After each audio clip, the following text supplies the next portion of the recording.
I couldn't give them grandchildren, so my parents convinced my husband to leave me. They were shocked when I had a baby girl 3 years later. So, I, 30F, recently ran into my parents and ex-husband Scott, 33M, and I'm not sure how I feel about the encounter. For reference, my parents and I have not spoken in almost 3 years, and neither has my ex-husband. We split 3 years ago and have not communicated since then. In fact, I've done all in my power to avoid seeing them again because they devastated my life and mental health while I was still with them, to the point that I felt like I didn't deserve to exist. After my divorce, I went to the suburbs and sought to create a different life for myself, away from everyone and everything associated with my past. So running into them recently was a great surprise for me, and I said some things to them that I'm not sure were the best move for me. My parents had always desired a boy. It's not that they mistreated me growing up, but it was clear to me that they would have treated me differently if I had been a boy. My mother had even mentioned it on multiple occasions, and I had tried my hardest to be the son they never had, but I was unable to achieve. After graduating from college and moving out, I tried to stay in touch with my parents because, no matter what, they were still my family and the only family I had. I wasn't really close to my grandparents, and I didn't have any uncles or aunts who would look after me. So I accepted my fate. No matter how much they pushed me away, they were still my sole family, and even if they did not appear to be interested in staying in touch with me, I attempted to retain contact. When I was about 23 years old, I began dating Scott. We met at a concert and had an instant connection. After 6 months of dating, I introduced him to my parents, and they began to make more of an attempt to communicate with me. They would call me more frequently, inquire about my relationship, and generally show more interest in my life. I had noticed the difference, but because it was welcome, I didn't give it much thought and simply accepted it. The longer I dated Scott, the more involved my parents were in my life. At one point, it seemed like we were all one big happy family. I was overjoyed since it was everything I had ever desired, so I didn't question it, even though I should have. After a little more than 2 years of dating, we became engaged and married after 3 years together. After we married, things were going well for a time, and I was enjoying my life as a newlywed.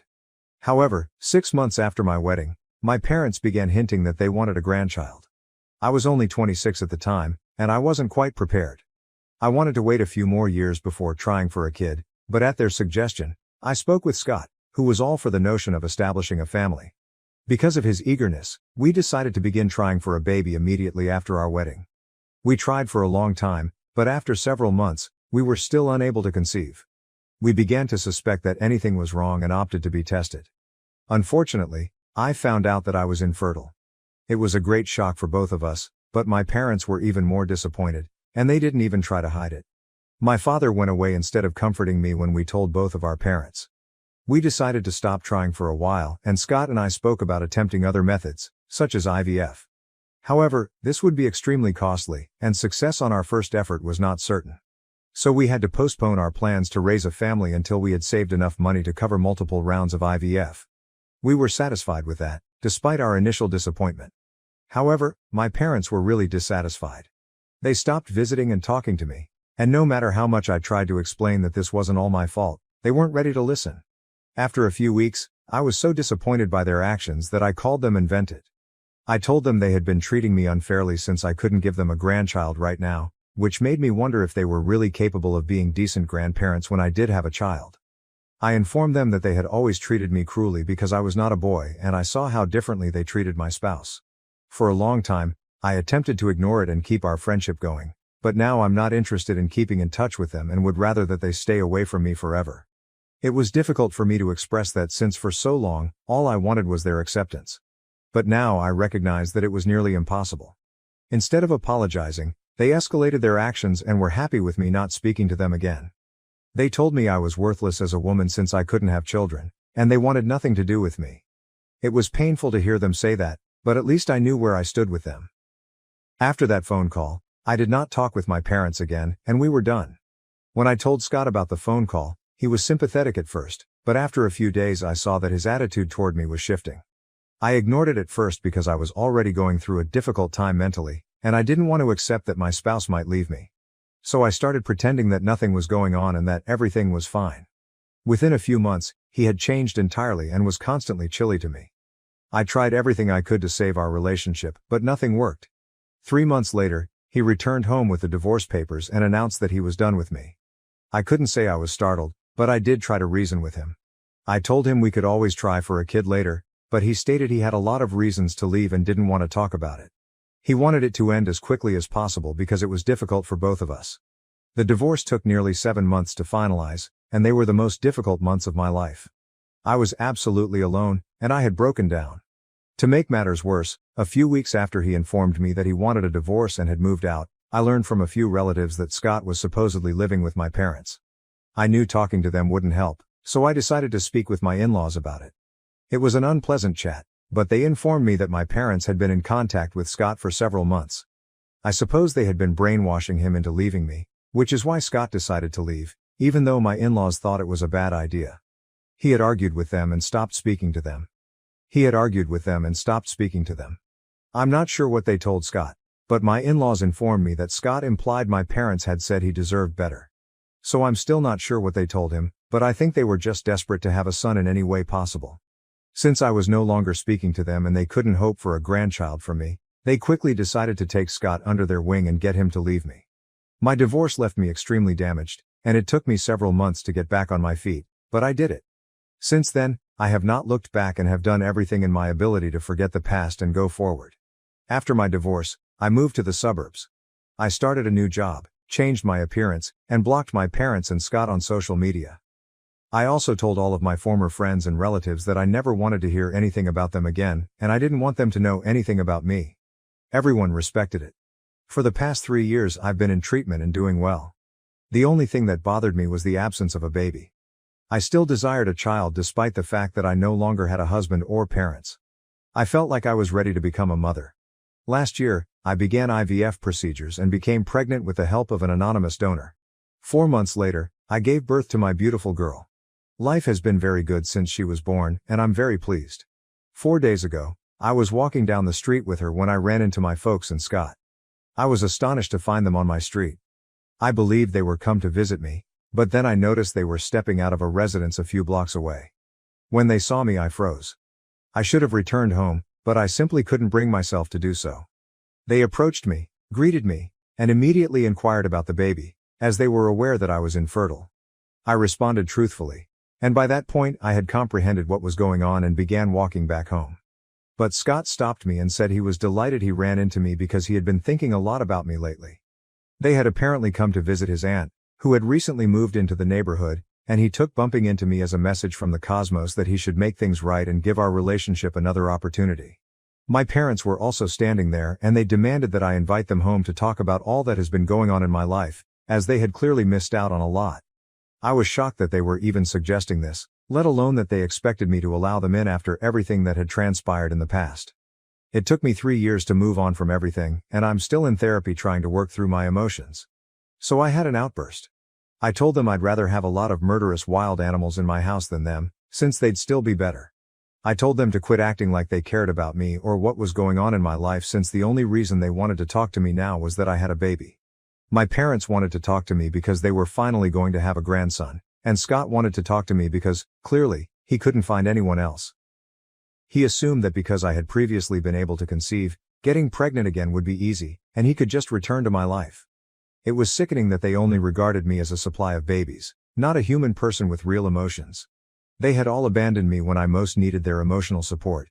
Even though I had expected this from my parents, who had made it plain throughout my upbringing that they would have chosen a boy, it was nonetheless shocking. They believed that a woman's worth was determined by her ability to be a mother. The big surprise, though, was Scott. He had spent so many years with me and soothed me, but he had still gone along with whatever my parents suggested for some strange reason and abandoned me when I was at my lowest point. I hadn't forgotten anything they'd said to me, so I just repeated everything back to them.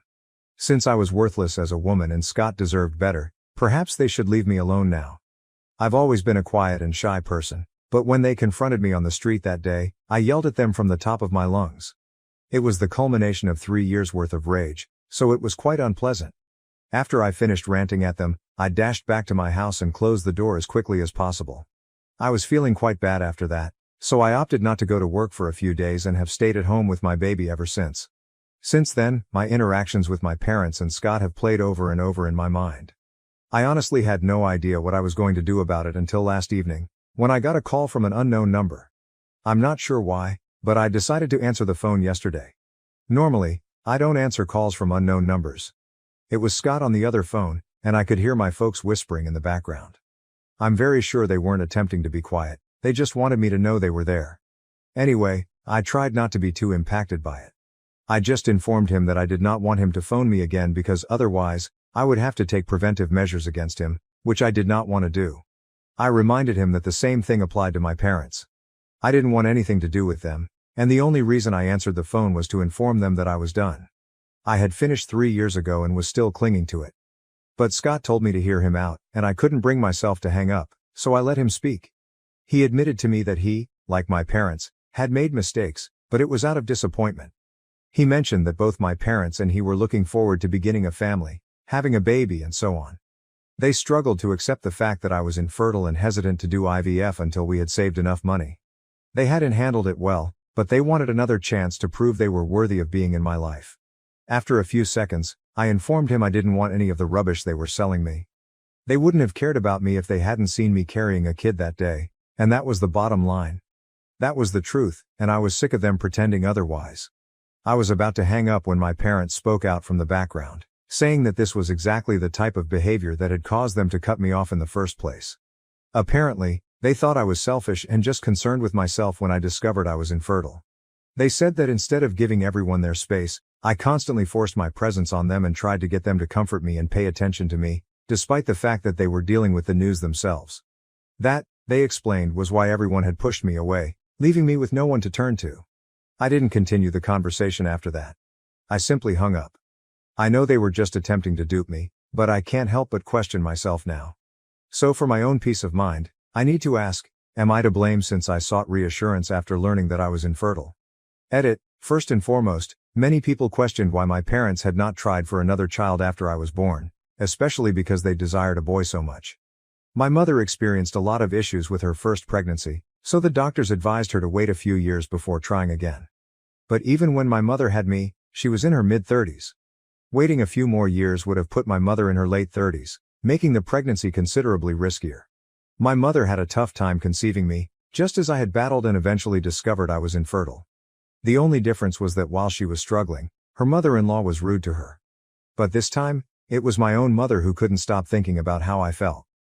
Anyway, that was the reason they couldn't have another kid and were left with only me, a girl.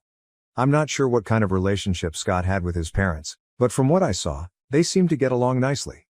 As of now, I'm not sure if they've been able to reconcile following their recent fallout, because I haven't contacted his parents and, obviously, haven't spoken with Scott about it. Scott is an only kid, so he didn't face any competition. When I visited his parents, I could tell they loved him and had treated him well since boyhood. So I'm not sure why he became so attached to my parents.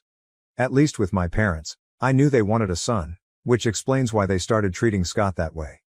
But with Scott, I'm not sure what went wrong.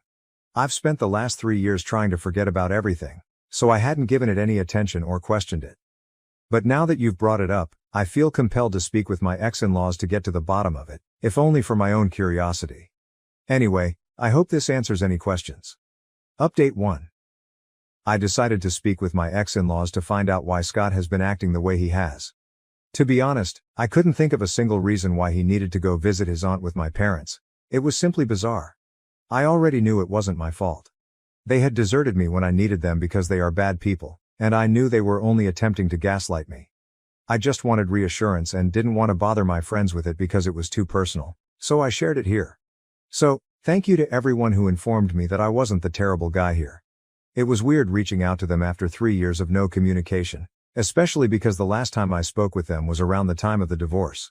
Fortunately, they were pleased to hear from me. After some small conversation, I came right to the issue and inquired why Scott was so close to my parents, and if they had contacted him. They told me that a few months after their last battle, they had reconciled with Scott and were now in contact with him. However, he had kept in touch with my parents. They clarified that Scott was adored as a youngster, so he wasn't attempting to replace his parents with mine.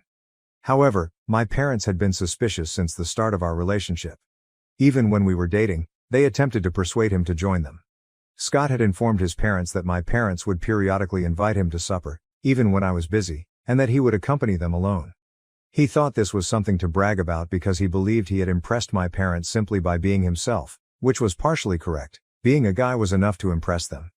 They had already spent a lot of one-on-one time together without my knowledge, and Scott had begun to look up to them as parental figures, despite the fact that he had his own parents who he respected. It was very complicated. On top of that, my parents were continually showering him with expensive presents and writing him checks. That was the money Scott offered to use for IVF while we were together, but I assumed he was joking because we didn't have that much money. I never wanted him to do anything dirty for money, and he didn't want to tell me that he had gotten a large sum of money from my parents since it would have forced him to reveal the nature of his relationship with them. Even after that, I declined to go with IVF because I did not believe he had the funds and I wanted to save. My parents used that to persuade him to oppose me, claiming he deserved better, someone who believed in him. Within a few months, they were able to brainwash him, and he eventually left me. My ex-in-laws apologized to me, but said that while they disagreed with Scott's relationship with my parents, he was their only son, and they couldn't cut him off either. I don't blame them, they owe me nothing, and they were only being helpful by speaking the truth. Now that I know the reality, I see no need to entertain any of them if they contact me. They're all horrible people that don't deserve my attention. Update 2. I finally decided to return to work after nearly 2 weeks off. Fortunately, I have plenty of maternity time left because I did not take the entire 6 months off in one go, and my company's policy is flexible. While I was at work, just my daughter and her babysitter remained at home. I trust the nanny totally because she has excellent recommendations and I know her personally. She's an excellent woman. She called me about halfway through the workday. She quickly informed me that she had moved my kid to her own home since she was unsure whether staying at my place was safe given my ex-husband's conduct.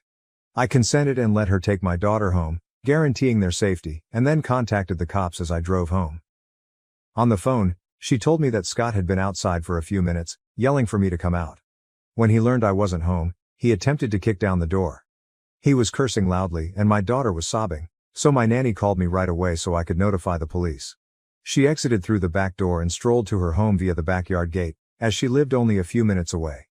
That way, my baby could be safe while I dealt with my ex-husband and the cops.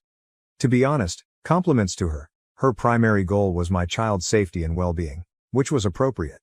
When I got home, the cops had already arrived, and it was clear Scott had been drinking. It seemed strange because it was only around midday, yet there he was, inebriated. I decided to file charges against him because he had really ticked me off and I wanted him out of my life. This also offered me the opportunity to get a restraining order against him, since he was plainly losing control. The authorities took him away, and a few minutes later, my nanny returned with my daughter. I gave her the rest of the day off because I planned to stay at home with my child. I'll probably have to take a few more days off from work, but I'm not complaining because I get to spend more time with my favorite person. Update 3. It's been a few weeks since my previous post. I've been busy caring for my baby and decided to embark on a new project, which has been exciting. Regarding the situation between my parents and Scott, I was able to obtain a restraining order against him. Fortunately, it wasn't too difficult because I had surveillance tape from the day he showed up intoxicated and started throwing a fuss when he learned I wasn't home. I suppose my parents looked at his condition and decided not to bother me anymore, so they've been staying away. My ex-in-laws informed me that, following what happened, they have decided to cut relations with Scott as well. Apparently, he's having trouble locating other ladies, despite his desire to start a family. He can't do it without a partner, and he dislikes the thought of adopting, which may explain why he acted out the other day. But it doesn't mean I have to forgive him, especially given everything he's put me through. My parents are still attempting to badmouth me to my relatives, which is unfortunate because it isn't working. Everyone knows they did the worst thing to me, and now they're pretending they're the victims. That's not how it works, and they're finding out the hard way. I'm delighted they won't have any relationship with their grandchild. I won't allow it. My kid and I will have a lovely life together without anyone troubling us, and I'm determined to be a far better parent than the ones I had as an example. Thank you for watching. If you haven't subscribed yet, please do so and hit the notification bell to stay updated with more shocking real-life stories happening around you.